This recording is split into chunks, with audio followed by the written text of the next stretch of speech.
চৰকাৰৰ কিছুমান ভুল নীতিৰ বাবে সাৰ কাৰখানাটো আজি এক মৃতপ্ৰায় অৱস্থালৈ আগবঢ়া এটা পৰিস্থিতিলৈ ঠেলি দিয়া হৈছে। কেন্দ্ৰীয় চৰকাৰে পোনছাতে কথা 2015 চনত কেবিনেট সিদ্ধান্তৰ মতে চতুৰ্থ গোট স্থাপন হ'ব লাগিলে, সেইটো নহ'ল। দ্বিতীয়তে আহিলে আমাৰ পুৰণা প্লাণ্টকেইটা যিকেইটা 30-40 বছৰ বয়সৰ প্লাণ্টকেইটা কোনোমতে চলাই থকা হৈছে, চলাই থকা য'ত 15 বছৰ বা 20 বছৰৰ ভিতৰত আয়ুস থাকে, কিন্তু 30-40 বছৰলৈকে এই প্লাণ্টকেইটা চলাই থাকে বৰ্তমান থকা পুৰণা প্লাণ্টকেইটা। এইকেইটা গতিকে চলাই থকাৰ কাৰণে চৰকাৰক আজি সস্তা যিমান পাৰোঁ সস্তাত মানে ইউৰিয়া লাগে, সাৰ লাগে, আৰু সেই সাৰ আমি দিবৰ কাৰণে আমাৰ কৰ্মচাৰীসকলে যথেষ্ট কষ্ট কৰি চলাই আছিলে।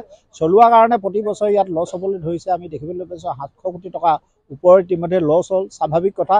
আৰু দ্বিতীয়তে নীতি আয়োগে যিখিনি আজি তাৰিখত এতিয়া ষ্ট্ৰেটেজিক আৰু নন ষ্ট্ৰেটেজিক ছেক্টৰ কৰি যিকেইটা মানে এটা ফেক্টৰী বন্ধ হোৱা এটা চলনা কৰিছে বুলি ভাবোঁ, সেইটোৰ পৰা আমি ৰক্ষা পৰা নাই। তাৰ মাজত আহি পেলাই শেহতীয়াভাৱে ডাঙৰ এটা ভয়ানক এটা পৰিস্থিতি দেখিবলৈ পাইছোঁ। আমাৰ অসমৰ উদ্যোগ এটাই আমাৰ ক্ষেত্ৰত আজি অন্যায় কৰিবলৈ গৈছে। তেখেতসকলে বহুতবাৰ গেছৰ বিলৰ আপত্তি কৰি থকাৰ পিছতো, আমি তেখেতসকলৰ পৰা গেছ ছাপ্লাই আপত্তি কৰি থকাৰ পিছতো তেখেতসকলে কোনো কথাখিনি আমাৰ কথাখিনি নুশুনি তেখেতসকলে নিজৰ একপক্ষভাৱে গেছৰ বিল বহুত ওপৰত ৰাখি পেলাই তেখেতসকলে দি পেলাই আমাক দাবী কৰিছে যে পইচাকেইটা পে'মেণ্ট কৰক, যিটো 57 কোটি টকা ইতিমধ্যে হয় বুলি তেখেতসকলে কৈছে। আৰু মাজে মাজে আলোচনা যিবিলাক কৰা হৈছে তাৰ ওপৰতো কোনো এটা গুৰুত্ব নিদি তেখেতসকলে 20 তাৰিখৰ ভিতৰত আপোনালোকৰ পইচাটো 57 কোটি টকা নিদিলে গেছ বন্ধ কৰা হ'ব বুলি কথাখিনি ক'লে। কিন্তু ইতিমধ্যে আমি দেখিবলৈ পাইছোঁ যে যোৱা 17-18 তাৰিখে আমাৰ এটা BVFCL কৰ্তৃপক্ষই গৈ পেলাই 5 কোটি টকা দি তেখেতসকলক কৈ আহিছে যে আমাৰ যিটো ইয়াত যিটো হেৰি আছে, বিবাদ আছে, ডিছপিউট আছে, এইটো ছেটেল হওক, খুব সোনকালে কৰিম, গতিকে আপোনালোকৰ সদ্যহতে গেছটো নাকাটিব। আৰু গভৰ্ণমেণ্টৰ ঘৰৰ পৰাও বহুত ডাইৰেক্টিভ আছে, কিন্তু গোটেইখিনি ধূলিচাত কৰি গোটেইখিনি ক্ষেত্ৰত কোনো গুৰুত্ব নিদি তেখেতসকলে আজি গেছটো কাটি দিছে। কাটি দিয়াৰ কাৰণে এই হেৰিটোত সাৰ কাৰখানা আজি বন্ধৰ দিশে আগবাঢ়িছে। গতিকে এইটো আমি ভাবোঁ যে গেছ কোম্পানী এটা অসমৰ এটা কোম্পানী, অসমৰ এটা ইণ্ডাষ্ট্ৰী, তেখেতসকলে এইদৰে মৃত্যুমুখলৈ ঠেলি দিয়াটো ভাল হোৱা নাই।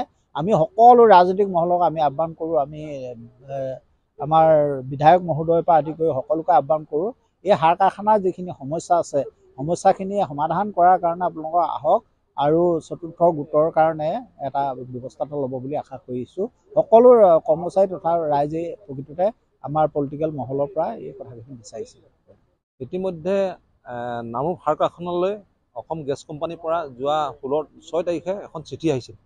আমাৰ নামৰূপ সাৰ কাৰখানা গেছ বেছ ইণ্ডাষ্ট্ৰী, আমি অইল ইণ্ডিয়া আৰু অসম গেছ কোম্পানীৰ পৰা গেছ লওঁ।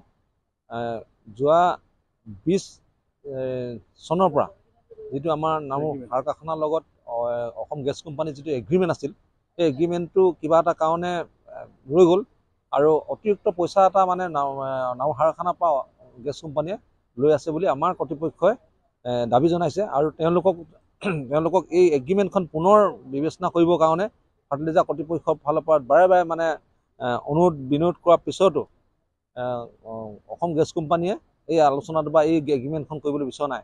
তেওঁলোকে মাহে 2 কোটি টকাকৈ কিবা এটা হিচাপত লয়।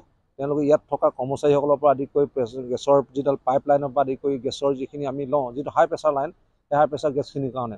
আৰু এই যিখিনি টকা আমাৰ ফাৰ্টিলাইজাৰ সময়মতে দিব নোৱাৰিলে, আৰু তেওঁলোকে ভাল হিচাপ এটা দিব নোৱাৰিলে, যাৰ কাৰণে 57 কোটি 64 লাখ টকা ইতিমধ্যে পেণ্ডিং হৈ আছে।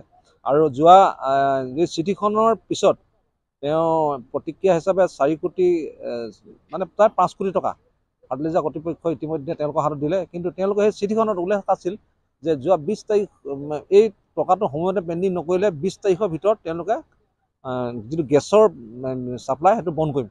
আজি 21 তাৰিখ, আজি ৰাতিপুৱা 5 বজাত গেছ ছাপ্লাই তেওঁলোকে বন্ধ কৰিছে। গেছ ছাপ্লাই বন্ধ কৰাৰ কাৰণে নামৰূপ সাৰ কাৰখানা এই কৰ্তৃপক্ষৰ লগতে আমি ইউনিয়নো আমি ওলাই আহিছোঁ। ইয়াত হোৱা দৰে এটা পৰিৱেশ এটা সৃষ্টি কৰিছে। এই ক্ষেত্ৰত আমি লোকেল বিধায়ক মাননীয় শ্ৰীযুত তৰংগ গগৈ ডাঙৰীয়াৰ লগত টেলিফোনিকভাৱে যোগাযোগ কৰিছোঁ। তেওঁ গুৱাহাটীলৈ গৈছিলে, তেওঁ গুৱাহাটীৰ পৰাই ফোনত যোগাযোগ কৰিছে।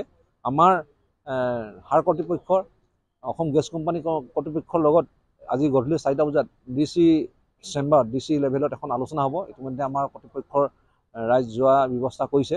আমি বেয়া পাইছোঁ এইটো কাৰণে, বৰ্তমান সাৰৰ যিটো চাহিদা আৰু নামৰূপ সাৰ কাৰখানা যিটো মৃত্যুৰ অৱস্থাত, এইটো কেলধূপকৈ জীয়াই থকা ইণ্ডাষ্ট্ৰী এটাই আজি জোৰ জবস্তি আয়ুস উকলি যোৱাৰ পিছতো যে চলাই আছোঁ, হঠাতে যিটো হঠকাৰী সিদ্ধান্ত লৈছে, আৰু ইতিমধ্যে ভাৰত চৰকাৰৰ ফালৰ পৰা সাৰ মন্ত্ৰালয়ৰ ফালৰ পৰা এখন কাগজ আহিছে। ভাৰত চৰকাৰৰ যিমানবোৰ সাৰ ইণ্ডাষ্ট্ৰী আছে এতিয়া সাৰৰ চাহিদাৰ প্ৰতি লক্ষ্য ৰাখি খেতিয়কসকলৰ যিটো ফাৰ্মাৰ যিটো চাহিদাৰ প্ৰতি লক্ষ্য ৰাখি যিকোনো পৰিস্থিতিৰ বিনিময়ত সাৰ কাৰখানা চলাব লাগিব বুলি এখন কাগজ দিছে। এই বছৰটোৰ অহা বছৰটোৰ কাৰণে এটা কাগজখন আহিছে। আৰু এই কাগজখন যিখন আহিছে সেই মন্ত্ৰালয়ৰ পৰা অহা কাগজখনো গেছ কোম্পানীক দিছে। গেছ কোম্পানীয়ে কিন্তু এই কাগজখনক কোনো ধৰণৰ তেওঁলোকে ৰেছপণ্ড নকৰাকৈ, গেছ কোম্পানীয়ে কোনো ধৰণৰ তেওঁলোকে সন্মান নজনোৱাকৈ সাৰ কাৰখানালৈ অহা যিটো সাৰৰ যিটো ছাপ্লাই হঠাতে বন্ধ কৰি যিটো হঠকাৰী সিদ্ধান্ত গ্ৰহণ কৰিছে, আমি নামৰূপ ফাৰ্টিলাইজাৰ শ্ৰমিক ইউনিয়নৰ তৰফৰ পৰা অতি দুখ পাইছোঁ। আৰু শ্ৰমিক ইউনিয়নৰ তৰফৰ পৰা আমি সাৰ কাৰখানা জীয়াই ৰখাৰ ক্ষেত্ৰত আজিয়ে নহয়, আজি 20-30 বছৰ আগৰ পৰা আমি সাৰ কাৰখানাৰ কাৰণে যুঁজি আছোঁ নিষ্ঠাৰে সততাৰে। সাৰ কাৰখানাক আমি নাও কাৰখানাৰ এটা জীৱন্ত ৰূপ দিছোঁ, সকলোৱে জানে। গতিকে আজি তাৰিখতো আমি নীৰৱে বহি নাথাকোঁ।